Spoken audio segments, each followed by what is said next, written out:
What if your government suddenly replaced your money? No warning, no crisis, just brand new bills. The country introduced a fresh set of Kwacha notes, not because of inflation, not because the economy was collapsing, but because of what they call a strategic currency reset. And the man behind this message, Jito Kayumba, presidential economic advisor and one of the rising minds in African finance.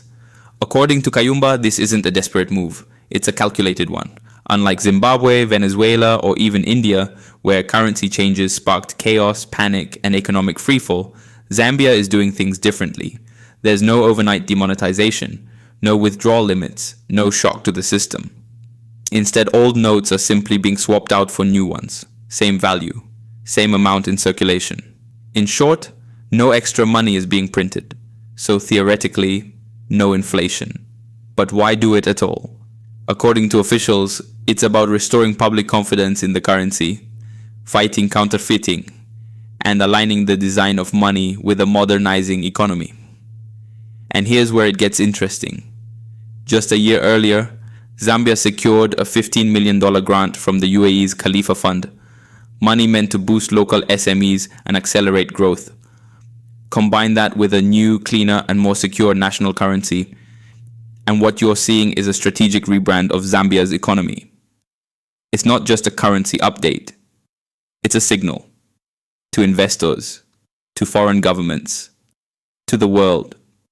Zambia is cleaning house and trying to build a more credible financial system. But history doesn't always play nice. We've seen how even well-intentioned currency reforms can backfire.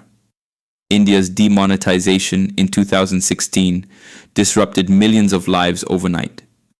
Zimbabwe's endless money printing led to billion-dollar bills that were worth less than toilet paper. And Venezuela's attempt to rebrand its currency did nothing to stop hyperinflation. So the question becomes, is Zambia different? Or is this just another slow-motion currency crisis waiting to happen? For now, things are calm. The new Kwacha notes are rolling out. Businesses are adapting. And inflation remains under control. But economic resets, no matter how strategic, don't come without risk. Because when a country changes its money, it's never just about money.